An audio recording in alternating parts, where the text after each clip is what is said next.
Welcome back, ladies and gentlemen, to our post-game coverage of the Season 3 World Championship Final. We just saw SKT hoist the Summoners Cup. Take a step back and talk about how they did that. That was a 3-0 sweep in the Grand Final. It was a phenomenal series from SKT, and truthfully, it was a phenomenal tournament from them. They dropped the very first game to OMG all the way back in the groups, and I was questioning, I was like, well, we'll see how it goes, but they just grew from there.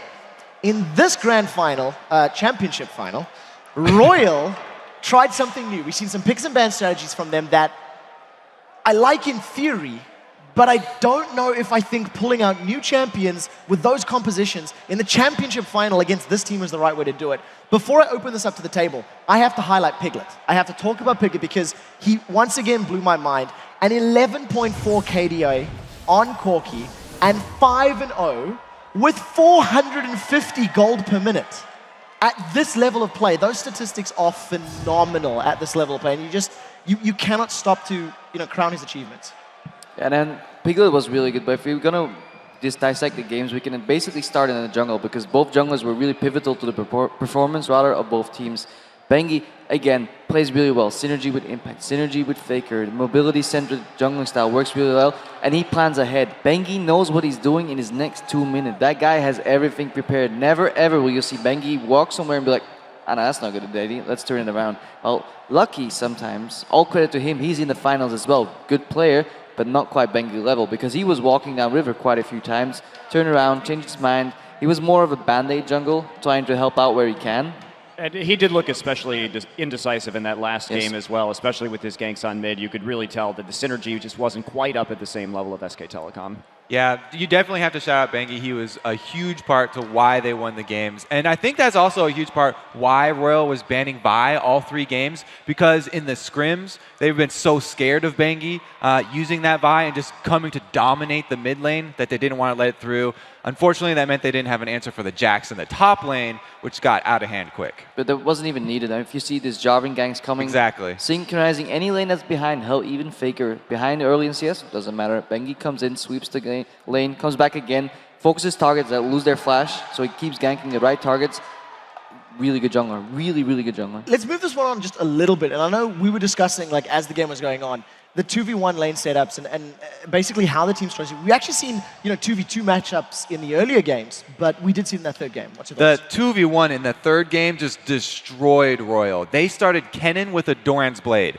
Kennen with a Doran's Blade cannot 2v1 at all. That is 100% them looking for the 1v1 matchup with that Jax. That was supposed to be their answer to Jax, but then not only did they get 2v1, he also face-checked the bush, and it was heartbreaking from there. And oh, sorry, go ahead. Yeah, no, it's true. And that one mistake caused him to fall so far behind in lane that then it rippled out big time. It forced that lane swap up into the top lane, and then you had the 6 Jax versus the 3 Kennen. It got bad. There's not really anyone else to blame, though. They didn't put in the work to do the invade to get the vision so that they can go for that 1v1 matchup that they wanted. They just assumed it would be top lane for them. And at some point during all 3 games, they 2v2'd against each other, and there's a reason why Piglet consistently beat Uzi. So all credit to Royal. They picked Vayne twice and Caitlyn once in the series, which is very uncharacteristic. Like, that's something that you would see in Korea all the time, Caitlyn and Vayne every game. And those are matchups that Piglet's really comfortable with. And not only that, but Tabe playing Sona all 3 games is really predictable, and I feel like everyone's used to playing against Sona. That's not a strong lane to a lot of people. And then you saw multiple roams from Bengi and Faker, always 4v2 diving bottom lane, and that really is just what put them ahead of the enemy team. Although, if we would have had those 2v2 matchups in game 1 and 3, this could have turned out entirely different. Because Royal did a good job at trying to get to the matchups, but they didn't have enough vision. And a lot of these times, I think 2v2 would have been the better option for Royal. Especially last game, you saw once they actually swapped back, they were equal on levels, but they were doing a lot better job dealing with the enemy bot lane compared to how they were handling their 2v1s. Yeah, one thing that really stands out for me from SKT's side as well is the fact that they almost took elements of OMG's playstyle, the tower dives, the super early roams. In game 1, they had a 4v2 at, I think, like 8 minutes. Game 2, they did like a 3v1 mid lane on that Castle, like super early on. It was something that I loved seeing SKT do, because in my mind, that's what OMG were going to do in this final. And at the same time, OMG took something from Fnatic, using the teleport Kassadin, which was a good idea in theory, but they fell too far behind early game to actually show how it would actually work. But in theory, it's good. You know, Fake is going to play Zed. He knows he's going to go roaming. What do? You play a good mid laner that can jump around the map and teleport at the same time. Well, for the final point on the analyst desk, it wouldn't be fair to not let Monty get his say in. As the conductor, talk to me a little bit. I know you had some thoughts. Your final closing message here about SKT and just how phenomenal they've played. Yeah, this is just, what a remarkable story from SK Telecom. When Doe and I were casting them in Champions, and they first showed up in spring with 3 players, and these are the players that we've been dropping the names of the most. Faker, Bengi, Piglet. Never played on a professional team at a professional level before April. And they come in, and I had heard all this hype about Faker. Oh, Faker's been #1 in Korean solo queue for a long time, had never seen him play. And then the LeBlanc game happened, which was very infamous, where he basically one-man dismantled MVP Blue. But to come from there, and you say, oh, these guys are great in lane, but they still have all these problems in their team fights. They still have all these rotational issues. And to fix them so quickly, and to come back in Champion Summer and take it, and they have just gone like a rocket. And it's just mind-blowing to me that we have such a new team, such a fresh team, with this level of synergy, with this level of play. You really have to hand it to... A rocket-powered train. Rocket-powered train, there you go. I have to say, too, I'm very impressed with all the members because there's a lot of hype and talk about Faker, but every single member on that team does so much to come out with the victories. Repo, what happened to the ticket that Monty was going to be crying? You know what? his Actually, tears I kind of kept mine just in case. Is this still redeemable? Can I still redeem this? No, but I got plenty more for you. I got one more. Let me get one. But as Monty did not need something to drench his tears in, I actually managed to salvage mine. It's really hard to see, but a little tape goes a long way. Yeah, a little tape goes a long way. Guys, thank you so much for actually chiming in, and thanks for listening to what we had to say about tonight's World Final. We're going to throw this over to Jet to hear exactly what the champions have to say. Thank you very much, Quickshot, and I'm of course joined by Impact and Faker from the world champion SKT T1, and I just have to lead this off with a question to Faker here. What does it mean to you now that you're a Season 3 world champion? 먼저 페이커 선수에게 질문을 드리겠습니다. 시즌 3에 우승자가 되셨는데 이것이 어떠한 의미로 다가오시나요? 제가 이 자리에 오기까지 진짜 노력을 엄청 많이 했는데 그게 지금 바로 오늘이라는 게 느껴지지 않고요. 그리고 또 오늘이 제 생애 가장 의미 있는 날이 될 것 같아서 정말 기쁩니다. So I really put in a lot of effort to come this far, and it's surreal to me that that day is today, and I think today is going to be the most memorable day of my life. Wow. And now to Impact. You guys seem to have a great plan in picks and bans against this team. What did you guys do in preparation for this World Final against Royal? 임팩트 선수, 이 팀을 상대로 밴픽에 대한 준비가 굉장히 잘 되었다고 생각이 드는데요. 이 팀을 대비해서 어떠한 준비를 하셨나요? 일단 레넥턴을 최대한 주지 말자는 생각이 많이 들었고요. 그리고 레넥턴 그쪽이 쉔을 좀 까다로워하는 것 같아서 쉔은 저쪽이 밴할 거라 생각해서 그렇게 밴이 됐을 경우 잭스를 저희가 무조건 가져와서 탑을 우위로 가져가고 잭스를 그렇게 밴픽을 해서 그리고 N이라는 변수를 자르고 나머지는 주기 싫은 거 앨리스 N 뭐지? 기억이 안 나네. 잠깐만요. 그렇게 잘랐어요. 그래서 잭스를 먹었고 그게 전략이었어요. So we thought that their Renekton was really good, so we figured that we would take Renekton away, and we figured they were uncomfortable with Shen, so we prepared for their banning Shen. So we said, let's go with Jax if they ban Shen. So we went with that, and we wanted to eliminate any other variables such as Annie and I don't remember the other champions, but yeah, so that worked out well for us. Yeah, it definitely worked out so well. And Faker, you had a lot of hype behind you coming into this, so many expectations. How did you deal with the pressure of everyone saying you were the best and having to live up to that? 페이커 선수 이번 롤챔에 오면서 굉장히 많은 기대를 한 몸에 받고 오셨는데요.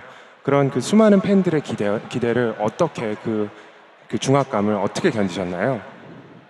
저를 응원해 주시는 팬분들이 제 생각보다 되게 NA에 많으셔가지고 좀 많이 긴장이 됐던 경기도 있어요. 그런데 제가 좀 그런 생각을 거의 안 하면서 그냥 플레이했고 그리고 또 나온 성적도 제가 완전 최고라고 말씀드리기 어려운 성적이 나오기도 했고요. 그리고 또 제가 생각할 때 또 사람들이 저를 많이 주목해 주시는데 제 생각은 뭐 저나 다른 플레이어들이 다 저만큼 잘한다고 생각해서 별로 그 저를 응원해 주시는데 좀 안타까움이 많이 들었어요. 왜냐하면 다른 팀원들도 응원해 줬으면 좋겠는데 하는 마음 때문에. So there were a lot of fans in North America that were rooting for me, to my surprise. So at times that came as a pressure to me. But, you know, my performance during the World Championships wasn't that, you know, perfect. And I, you know, at times feel somewhat disappointed, or I feel as if I'm taking away the adulation or fans' cheers from my teammates who are just as good as I am. Okay. So it was a great championship, but somewhat disappointing as Disappointing in a 3-0 victory. And about that final victory right here, I have to ask Impact, you know, what is next for your team? You get along as friends. Are you taking some time off? How do you celebrate the championship? 임팩트 선수, 이제 다음은 어떤 계획이 있으신가요? 좀 그 우승을 축하를 하실 건가요? 아니면 뭐 휴가를 가실 건가요? 어떤 계획이 있으신가요? 일단 집을 일단 갔다 오고 그 다음에 바로 WCG랑 윈터 시즌 남았어요. 그 시즌을 준비하도록 숙소에 가서 열심히 연습할 생각입니다. So first of all, I'm going to take a vacation and go home. Afterwards, there's WCG and the winter split that we need to prepare for. So we're going to go to our gaming house afterwards and start preparing for our next steps. Yeah, I guess there's no rest in the SK Telecom T1 house. And, you know, one thing that didn't happen in the finals is you guys won every single game. Previously in your best of fives, you would drop the early games. How do you stop yourselves from being slow starters? This is for Impact. 임팩트 선수, 이번 롤챔에서 처음으로 한 경기도 지지 않고 오늘 이기셨는데요. 어떻게 슬로우 스타터에서 오늘같이 좋은 모습을 보여주시게 되셨나요? 일단 1경기를 이겼기 때문에 1경기를 이기면 저희가 다 이긴다는 생각이 많이 들어요. 그만큼 1경기를 많이 졌기 때문에 그래서 1경기를 이기고 나서 3경기까지 이길 수 있겠구나 하고 이겼습니다. So after winning the first game, we kind of believe that we can win the rest of the games, and that's because we dropped so many of our first games. So after we won our first game, we were able to believe that we were going to sweep. And final question here to Faker, actually. Since this was your first experience playing outside of Korea, what is your opinion now of the other regions as far as League of Legends is concerned? 이번이 페이커 선수 처음 해외 출전이셨는데요.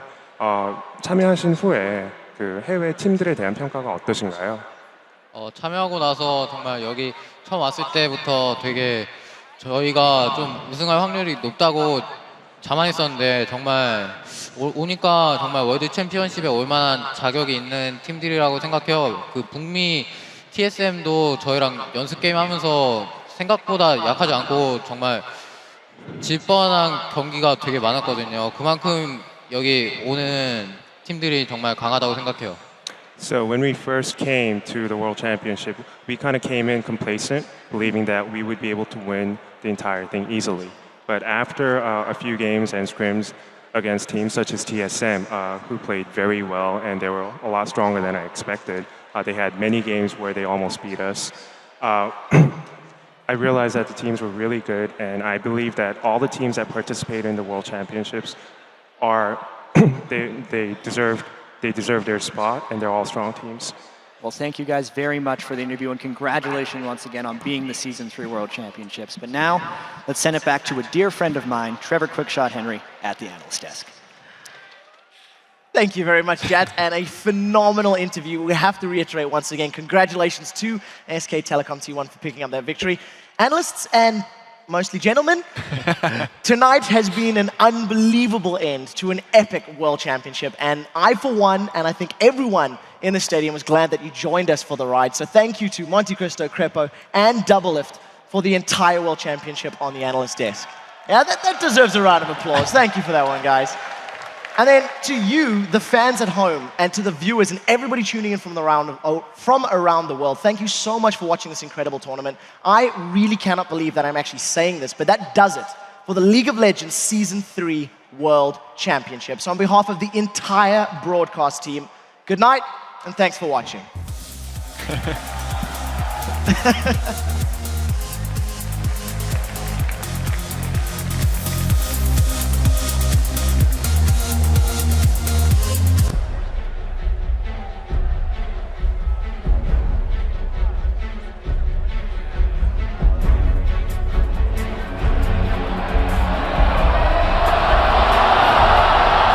Welcome, ladies and gentlemen, to the League of Legends Season 3 World Championship!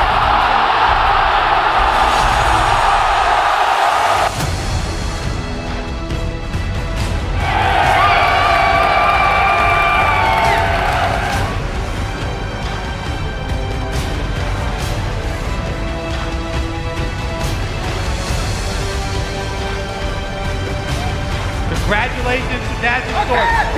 He's still alive. He's still surviving. He stays alive. Ace for Royal Club. They are going to take down their Chinese rivals. Fnatic are going to go through to the semi-finals.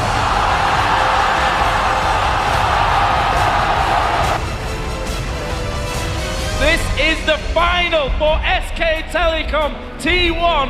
They will be representing Korea at the Staples Center in the World Final. Uzi is alive. Uzi is doing damage. It's Royal Club going through to the Grand Final against SK Telecom T1.